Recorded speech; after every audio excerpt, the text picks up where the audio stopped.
sahabat budaya Nusantara dimanapun Anda berada, masih kembali lagi di Dialog Ekonomi Rakyat bersama Kadin UMKM Naik Kelas TV Budaya Selalu di hati. Baik, nah saya kembali lagi ke Mas Teddy nih. Jadi ini Kadin ini kan sudah bergejolaknya nih seru banget nih, dan memang banyak saya ikutin juga gitu ya. Banyak saya sendiri sebagai pelaku UMKM yang merasakan manfaatnya nih. Nah, saya ingin sedikit tanya ke Mas Teddy nih ya, dengan gerakan Kadin UMKM Naik Kelas ini tentunya pasti ada hambatan-hambatan gitu. Nah, kira-kira hambatan yang dihadapi seperti apa? Terus bagaimana solusi Kadin untuk mengatasi permasalahan itu gitu? Oke, tentu apapun kegiatan program itu ada tantangan dan hambatannya. Saya mengatakan hambatan itu pada tantangan ini tantangan yang harus kita selesaikan. Karena apa? 64,2 juta pelaku UMKM di Indonesia, 60%-nya maaf sekali tingkat pendidikannya SMP ke bawah. Ini tantangan besar bagi kita semua ya. Karena apalagi di bidang pertanian, di Indonesia ini UMKM terbesar itu ada 39 juta adalah pelaku pertanian dan perkebunan. Yang maaf sekali 82,5%, 82,5%-nya tidak tamat SD. Ini juga tantangan terbesar. Sehingga saya mengajak, menghimbau kawan-kawan di Kadin Indonesia dan komunitas UMKM Naik Kelas, mari kita bina kawan-kawan UMKM dengan sabar, dengan cara yang berbeda.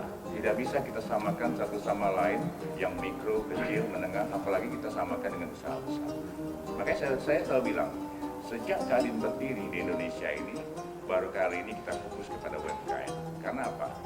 Sesuai undang-undang, sesuai ADRT, dan juga UMKM 99% ada di Indonesia.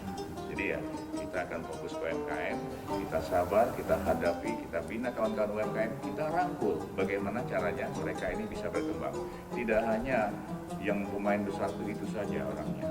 Seperti Pak Haji Kiki ini bisa potensi menjadi pengusaha besar. Amin. Tentunya ya, dengan reseller, dengan berbagai hal yang akan kita bina tentunya. Dan banyak sekali kawan-kawan pelaku UMKM yang harusnya bisa menjadi usaha besar. Dan inilah yang dikhawatirkan pengusaha besar. Saya menghimbau juga nih kawan-kawan pengusaha besar. Ya, sambutlah kawan-kawan UMKM yang menjadi besar. Bukan saingan Anda, tapi itulah sinergi kita. Nah, tepuk tangan dulu dong, saya sangat ini sekali ya. Tapi satu hal lagi, ini yang terakhir Mas Rizal. Ya. UMKM Indonesia, COVID-19 ini memang kita orang-orang, tapi teruslah bergerak, jangan diam dalam teluk. Diam dalam teluk. Teruslah berjuang mencari jalan, meskipun salah, insya Allah Tuhan akan membimbing. Iya, Masya Allah. Dan saya juga kemarin melihat juga ada pelaku UMKM yang sangat di coaching terus sama ketum kita ya, sampai akhirnya bisa bangkit lagi ya. Jadi memang Kadin ini hadir untuk seluruh masyarakat Indonesia. Oke, terima kasih Mas Teddy. Saya pengen sedikit saja apa yang akan dilakukan oleh Ruang Naik Kelas dari DKI ini untuk tetap bisa survive, dan dari kendala-kendala yang dihadapi secara umumnya apa? Silakan Pak. Baik, di Ruang Naik Kelas sendiri, selain ada pelatihan dan pendampingan, juga ada kita lakukan kolaborasi. Kolaborasi ini sebagai fondasi untuk memperkokoh kerjasama dari UMKM kita, di mana ada beberapa dari batch 1 itu sudah kita lakukan kolaborasi dari peserta. Salah satunya dari Kebuli Bang Kiki sendiri. Nanti akan kita terapkan kolaborasi dengan sistem ekonomi gotong royong. Kita terapkan di situ. Nah, nanti bagaimana teknisnya nanti Bang Kiki bisa menyampaikan. Nah, sekarang saya pengen ke Bang Kiki nih. Artinya kan Bang Kiki kan juga sebagai mentor atau sebagai pendamping juga nanti. Artinya kendala apa saja Bang Kiki yang untuk bisa mengajak teman-teman UMKM yang lain ini, gitu, khususnya untuk DKI. Kita bicara DKI aja dulu, atau bicara di seputaran wilayah lingkungan Bang Kiki deh. Di kampung Bang Kiki kan pasti ada yang banyak tanya apa, nah, kendalanya apa dan kiat-kiat apa yang Bang Kiki lakukan nih untuk bisa menyemangati mereka. Karena terkadang pelaku UMKM ini kadang-kadang down dikit, gagal dikit, udah makasih dah, silakan Bang Kiki. Oke, kendalanya pada umumnya sama, tidak mau ikut proses dan tidak mau menikmati proses. Jadi maunya instan. Ya ketemu Kadin, oh besok kalau saya jualan ini, besok jualan saya jadi banyak. Ya nggak bisa begitu. Nggak bisa gitu. Ikutin proses silaturahim, itu sumber rezeki dari situ. Jadi seperti yang Pak Soni bilang, kita berkolaborasi. Kebetulan sebenarnya begini, Kebuli saya sini udah 5 tahun dan sudah juga diliput beberapa TV swasta nasional. Dan juga ada beberapa cabang di Jakarta khususnya dan di Cilegon.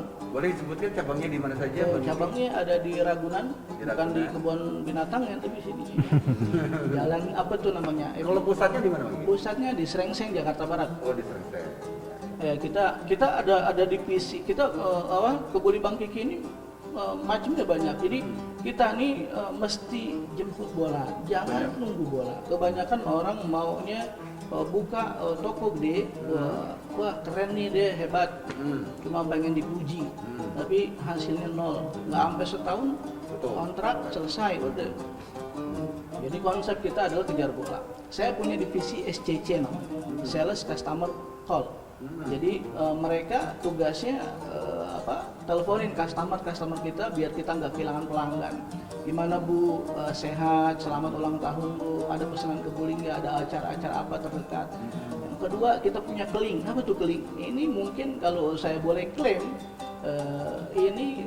keling ini pertama di Jakarta. Keling itu Kebuli keliling. Kebuli keliling pakai motor, gerobak itu kita jual satu porsi 10.000. Nasi Kebuli 10.000, gile. Ya. Nasi apa namanya, warteg aja nggak dapat 10.000 tuh ya. Dan di Kebuli keliling ini sudah berapa ini nih armada ya? Kita ada 17 unit. 17 unit. Dan sudah berjalan. Makanya ada customer bilang ini Kebuli termurah se-Asia. 10.000 dengan kualitas ajib. Kualitas ya? ajib. Insya Allah. Nah, dengan seperti itu, kenapa bisa pengembangan gitu? Kita ada divisi manajemen, kita ada bumbu instan juga. Udah sampai Australia, udah sampai Singapura, udah sampai Malaysia, dan sampai Amerika juga. Nah, kenapa sih kita bisa bikin divisi-divisi itu? Dan yang paling penting, kita punya reseller tapi terikat. Bingung kan? Reseller tapi terikat. Yang kita tahu itu reseller dagangnya terserah dia. Ya mau dagang syukur nggak apa-apa. Nah kita punya reseller terikat. Gimana caranya? Tanpa kita gaji. Punya reseller terikat tanpa kita gaji. Kita siapin tempat, kontrak yang kecil aja. Ya, kita kasih fasilitas internet, ya, atau kita kasih gerobak, punya motor, banyak pengangguran yang dipecat dari pekerjaannya, perusahaan-perusahaannya, punya motor nggak bisa bayar kredit, ayo jualan Kebuli keliling, Kebuli keliling, taruh aja gerobak jebret, satu box dapat sekian, kali sekian dapat 6 juta sebulan, asik. Jadi orang yang nganggur itu bisa masuk ke kita. Wah, ini sangat menginspirasi sekali ya. Sama seperti SCC, Sales Customer Call.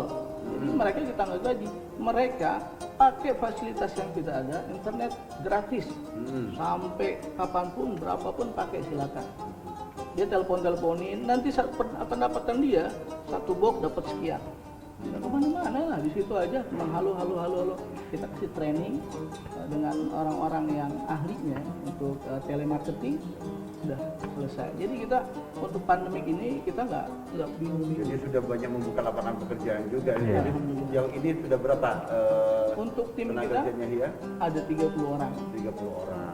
Dan kalau buat teman-teman bingung nih pada saat pandemi ingin berwirausaha atau apa ingin bergabung ke Kling lah, bisa kasih informasi di mana nih, informasi hubungin kemana gitu. Kita kolaborasi dengan RNK Masomi dengan konsep ekonomi gotong royong. Kalau mau lebih jelas, habis ini deh. Baik, pemirsa sahabat budaya Nusantara, kita langsung akan mencoba makanan dari hasil Bang Kiki ini. Tapi sebelumnya kita akan kembali setelah yang satu ini di Dialog Ekonomi Rakyat Kadin UMKM Naik Kelas TV Budaya selalu di hati.